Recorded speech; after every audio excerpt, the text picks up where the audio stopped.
Continuamos a las 2:40 de la tarde con ¿Qué pasa Radio? Y estamos conversando con el magistrado Eddie Olivares.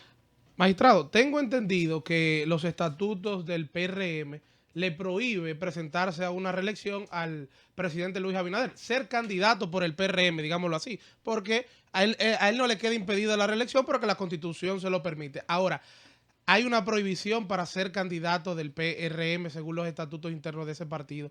Explíquenos por favor sobre eso y si se ha planteado modificar esos estatutos en caso de que exista la prohibición.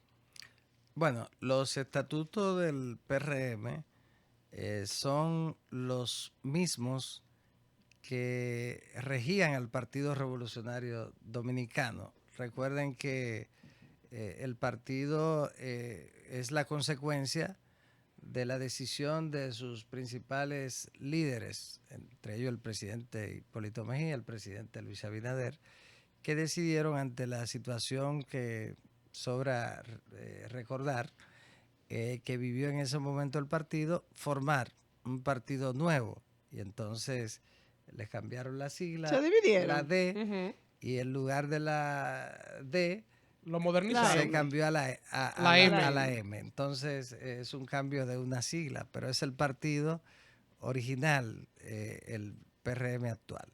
En ese sentido se utilizaron los estatutos con ligeros cambios. Luego no se ha hecho ningún tipo de reforma. Ahora es que estamos ya en el proceso de celebrarla. Ya presentamos el proyecto de reforma a la dirección ejecutiva y en este momento está siendo revisado por los integrantes de la dirección ejecutiva de para modificarse los que quieren también aspirar, se echarían a un lado y dejarían que el presidente Abinader vaya a la reelección, por ejemplo Carolina, David Collado, porque hay muchos, ¿verdad? Que también tienen Paliza, el deseo. Faride. Bueno, pero en el PRM no hay mayor inconveniente en relación con... Dejarían que siguiera el presidente tema. Abinader. Yo no podría decirlo. Cada cabeza es un mundo, es un mundo. Pero además, el propio presidente Abinader, el compañero Luis, ha planteado que prefiere que abordemos ese tema ya más cerca de las elecciones. Debido a la propia situación. Que a propósito de las elecciones, decíamos precisamente ayer, creo, que las elecciones para conquistar el poder del 2024 han empezado más temprano de lo esperado, sí. Más temprano que nunca, pero la Junta Central Electoral se ha pronunciado y ha dicho que esa pre-campaña debe, que no hay proselitismo, que no puede haber encuesta, que no puede haber algo que parece que muchos de los que están aspirando no han respetado, pero han puesto una fecha que es el 2 de julio del 2023.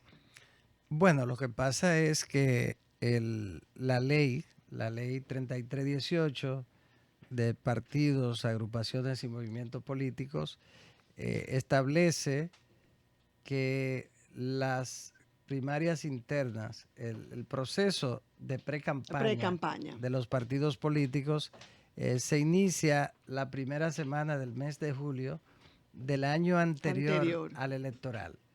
Entonces, ahora lo están haciendo como con 3 años. Es un periodo de 3 meses que cuando se trata de primarias debe concluir el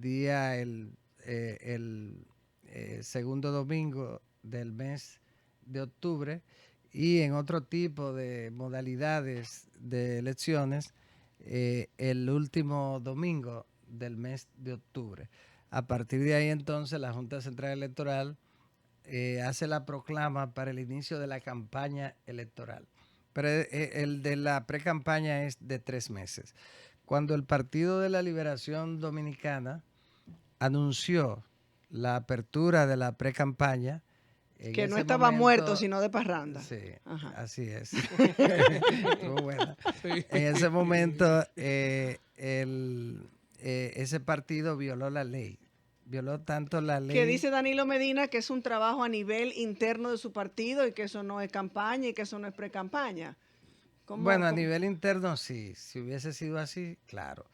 pero cuando el propio partido anuncia que se inicia la precampaña y que cada aspirante salga a la calle. Como de hecho Entonces, y doña Margarita anunció que tenía intenciones de postularse para la presidencia. Bueno, y los otros también. Están Sí. cada uno Entonces, en cada sus cual. actividades. Entonces, cuando se hizo eso, cuando el partido y Leonel Fernández anda de campaña cuando el partido también. tomó esa decisión, entonces ya estaba violando la ley, porque mandó a violar la ley a sus integrantes. ¿Hay sanciones En para esta ese violación? sentido, claro que sí.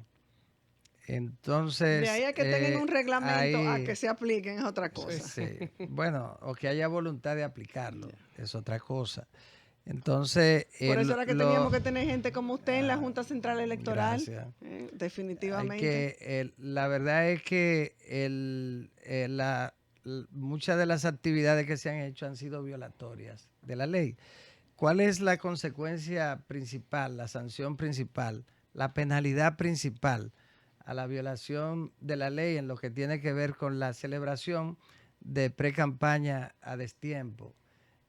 Bueno, la Junta Central Electoral, si ese precandidato o precandidata gana las elecciones internas de su partido y se convierte ya en el que el partido proponga, presente, postule para ese cargo de elección popular, entonces la Junta podría rechazar esa candidatura, es decir, no admitirla.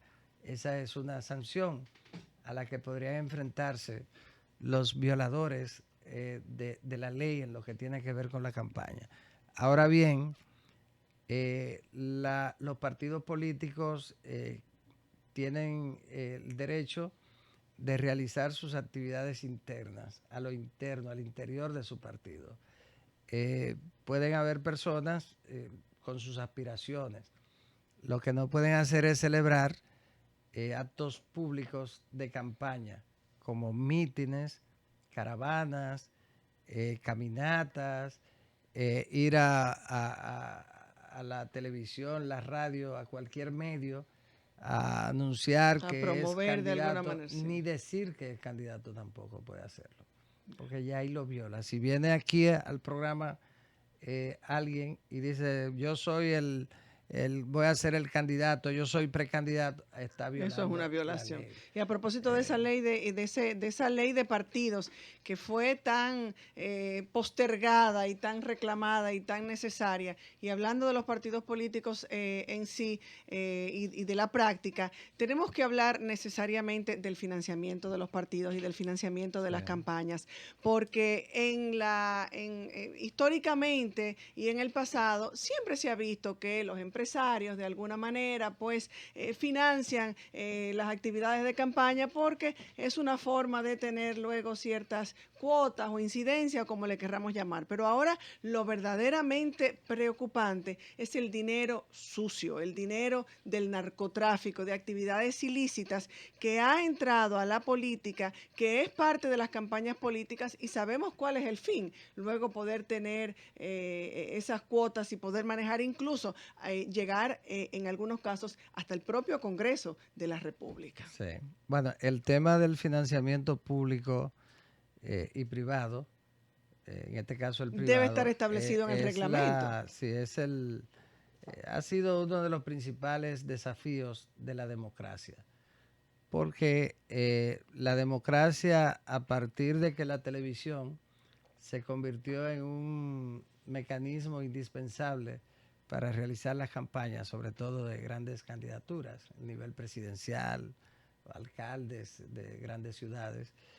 Y a partir de ese momento, entonces se convirtió en un verdadero desafío por el precio tan alto, lo costoso que es la contratación de los espacios en la televisión. Entonces, produjo un gran encarecimiento de la actividad política. Entonces, se ha procurado durante mucho tiempo tratar de tomar medidas en el ámbito de la organización de los procesos electorales para que las campañas no sean tan costosas y en consecuencia garantizar que haya equidad en la competencia electoral. Para eso lo que se ha hecho en los diferentes sistemas electorales es procurar establecer topes a los gastos de la campaña. Se establecen montos, los cuales deben ser respetados. No siempre ocurre. Deben ser. Porque por eso hay gente decente en este país, gente con nivel intelectual, ético, moral, que no logran llegar hasta el Congreso Nacional. Porque no tienen todos los millones que se necesitan para desarrollar. Y que al final no hace sentido. Tú dices, invierten 25 millones. Tú dices, ¿cuál es la lógica de invertir 25 millones si luego... Lo que tú estás diciendo que es una inversión. Pero el salario no llega a 25 millones en los 4 años. No, pero no ni siempre, en beneficio. No siempre ocurre que la razón por la que alguien aspira a un cargo y gasta lo que implica que hay que gastar para obtener ese cargo, no siempre tiene un motivo de económico, beneficiarse. No, porque hay personas... A veces es peor, magistrado, no es económico, es peor. No, por ejemplo, hay personas que lo hacen porque la pasión de la política, estatus, propósito de ir avanzando en la política y todo eso. Pero no todo el mundo necesita gastar tanto para ganar, por ejemplo, un escaño de diputado. Pero sí es costoso. Entonces, hay que utilizar los topes. Por ejemplo, en el caso de la situación de la pre-campaña a destiempo, a que hemos hecho referencia en el caso del PLD, eso produce también inequidad en el proceso, porque el que no tiene dinero para hacer una campaña tan larga, lógicamente se muere en el intento. Va a morirse en el intento, sí. Y el que tiene mucho dinero va a ganar en el intento. Entonces, ahí produce una inequidad en la competencia. Y tenemos una Junta Central Electoral formada que pueda tener esa voluntad para utilizar sus propias palabras de regular el problema y de aplicarlo, porque decirlo no importa. Hay que esperar, son los hechos lo que van a hablar, pero sí es importante, por un lado, el tema de procurar la equidad en la pre-campaña, luego en la campaña también. Pero lo de la pre-campaña, hay gente que dice, bueno, pero eso es la pre-campaña de los partidos, no importa. Sí importa, porque la primera manifestación de integridad de un proceso electoral empieza con la escogencia de los candidatos. La principal función de los partidos políticos es la de presentarle al electorado los candidatos a los cargos de elección popular. Ese es el primer gran compromiso de los partidos. Entonces, ese proceso de escogencia de los candidatos y a partir del 2010 quedó constitucionalizado en el artículo 216 y establece que los partidos deben funcionar de manera democrática y con transparencia. En consecuencia, el proceso de escogencia de los cargos de elección popular debe ser transparente. Para eso, el órgano electoral tiene la obligación de garantizar que esos procesos, igual que las propias elecciones, sean objetivas, transparentes, que lo manda la Constitución, que sean equitativas. La equidad es fundamental para un proceso democrático. Y yo pienso que ese es el gran desafío que tenemos. O sea, se ha dicho que la Junta Central Electoral no participaría en las primarias de los partidos. Bueno, yo pienso que fue muy desacertada esa propuesta de la Junta Central Electoral. ¿Eso es la ley? Porque ellos la propusieron para la reforma de la ley. Sí.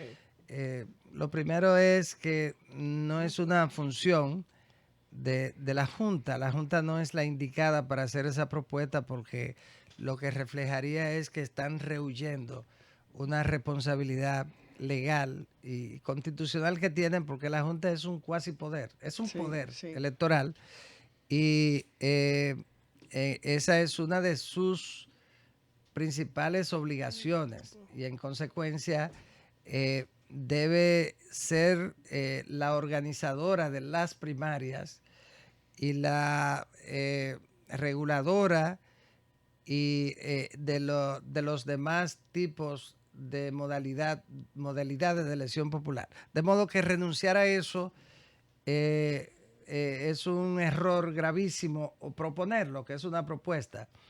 Y pienso que deberían retirar esa propuesta y mantener ese artículo que se refiere a esa atribución de la Junta. Bueno, yo no tengo tanto poder aquí en Neón como para continuar con esta entrevista. Tiene que volver. Madeline tiene una tijera en la mano para cortarnos, pero nos va a dar este minutito para agradecerles, estos 10 segundos para agradecerles. Vamos a comprometerlo para que usted venga nueva vez. Este espacio es suyo y estará siempre abierto. Muchísimas gracias por concedernos esta entrevista. Gracias por conversar con nuestros oyentes. Y será Gracias hasta una ustedes. próxima. Un Gracias por gratísimo venir. placer. Gracias, Buenas magistrado. tardes, hasta mañana.